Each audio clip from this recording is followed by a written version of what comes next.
is Rosemary from Didi's World. Welcome to my channel. My channel is all about getting great tips for a healthier body, mind, and soul. Today I'm going to focus more on the mind and soul aspect and share with you a great tool that I've been using over the years, journaling. And I know some of you are thinking, really, journaling, is she going to do a video about that? But really, it's helped me a lot, and I think that it'll be a great tool to share with you guys. Some of you may have had very bad experiences with journaling, maybe as a teenager, where you wrote in your diary and your family members or friends looked inside, or you feel like you're not a good writer, or you don't want to revisit the experiences you've been through, whether it's good or bad. But actually, it's a great tool to stay in touch with yourself. And as I said, for a healthier mind and soul, you want to stay connected to yourself. And the same way you would stay in touch with a friend by calling them or texting them, seeing them, by staying connected to their lives, is the same way you would do with yourself by journaling.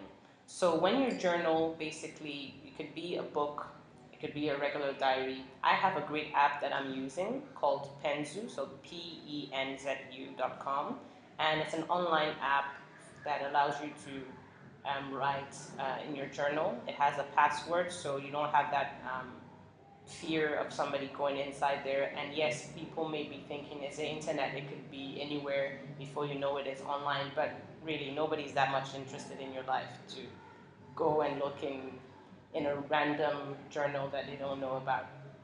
So you could start by, having a gratitude journal, for instance, and that would be to capture all the stuff that you're grateful for. So every morning you wake up, you can write stuff about the day before. Now you could write in a journal to capture all the events that are happening in your life. You could do it on a daily basis, and you could do it in the evening, or you could do it in the morning. You could do it on a weekly basis. I've been doing it since I was 16, and really it's helped me a lot. I wasn't as consistent throughout the years, but I've always made sure that I don't lose touch. So on a weekly basis, I capture everything that happens to me. Yeah, so as I was saying, I got my first diary when I was 16, and that's when I started writing in it. And at first, it was just capturing daily events that happened in my life, what happened in school, what my best friends said. And then it became a great tool to share, to write down my emotions about, especially when I started dating, relationships, how I felt. And going back into it, because I still have my first diary that I had when I was 16, you can actually see how you evolve as a person, as a woman in relationships, the mistake that you made, and also how you thought. Because if somebody would have told me that I said this or I acted a certain way then, I would have never believed it. But now this were like my own words written down. So it's a great way to really capture those things. So let me sum up a few of the advantages that I found that I wanted to share with you. Hopefully I can convince you to start your own journal. And so one of the first benefits that I found that was interesting is raise emotional IQ. You're thinking, what does that mean? It basically means that you are a master at managing your own emotions and that of others. Because if you can manage your own emotions, you don't, when somebody says something to you, you don't react in a crazy way all of a sudden. You can, by being able to keep it inside and write it down, it allows you to let it out. And when you've let it out, you can look at it from a different perspective. And doing that on a regular basis allows you to be able to control that. Even though during the day you may not have your diary with you or something to write down, you wouldn't need to write it down to let it out. You could, in your head, just, let it out and say, okay, it's fine, I don't need to react to this right now. Another great tip, advantage, is that it creates self-discipline. Basically, anything that you do in life, in one area of your life that is regular because you do it every morning or every evening, creates a habit. And by having a certain habit in a certain part of your life will affect another part of your life. And I have a great quote that I read somewhere that said, the way I do everything is the way I do anything. And I thought, hey, that's interesting, because it's true. If you are very disciplined in your body, workouts and everything, somehow it will spill out in the other areas of your life. One thing that is really good in your life normally would spill out to other areas of your life. If you're being healthy, then you would want to eat well, you would want to work out, and so on. It will affect different parts of your life. So it's a great way to become self-disciplined. So another great advantage to journaling is that it heals emotional scars and reduces stress.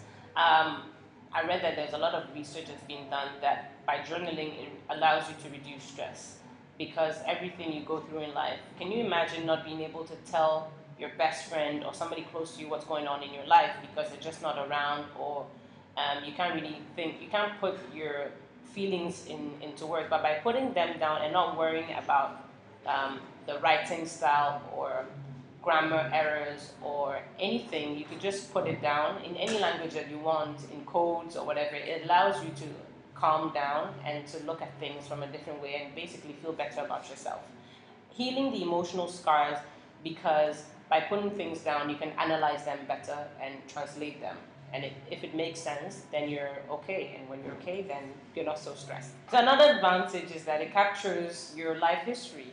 Now you'd be thinking, why would I want to capture my life history? Well, you never know if you want to write a book about yourself, then you have at least your story in a chronological order. Chronological. And it captures your life history from the moment you started writing into it, people in your lives. Sometimes you even forget that you met certain people. They don't really matter because you maybe mentioned them in that day, and you go up and you're like, oh my God, remember the day I met that person? So hey, that's a great way. Okay, so maybe I could share with you a few ways to actually write in your diary, or how you should start. So basically, I have a diary, like a book that, as I said earlier, it has a lock with the key and everything. I got that when I was 16, but I also use an app, and as I said earlier, I'm using Penzu. So I'll put the link here below in the video so that you can look it up. But there are different apps out there. It's all about finding the one that works out best for you. If you just want to write in a random book, you could just use a notebook as well. I have a notepad that is in my bag, where I write notes on it, but I like to use the app because it's on my iPad, and I do it on my laptop as well. Before I start my day, I write in it, or before I go to bed. So it's all up to you. And the fun thing about Penzu is that you can add pictures, you can print it out, you can email it to yourself, and it has a password for that diary. And within that diary app, you can have different diaries. So you can have a gratitude journal, you can have just a random one. You can have so many as you want. And a lot of people have another one that they call the affirmations journaling, or I think it's called the affirmation journaling, and it's all about creating a story for yourself. So it might sound weird and freaky, but you would write stuff that didn't really happen. So you say, oh my God, I had such a wonderful day. I was with my boyfriend, if you don't have one. It's all about writing down what you wish had happened. So obviously it has to be believable to you. You can't write, oh my God, remember when I won $1 million and you're still broke. Obviously you have to write things that are plausible, like you feel like, wow, this can really happen in the next few months, few weeks, few years. So it's believable, and it becomes a bit like the law of attraction, where you're attracting the good stuff into your life. So you can have different ones like that. And so I wanted to share that with you to find out what you think and stay in touch with yourself, be connected, to have a healthier mind and soul. So let me know what you think. At least try it out for a month or for a few weeks, and see if it really affects and changes your life positively. I'm looking forward to your comments, and subscribe to my channel if you haven't yet. See you next week. Bye.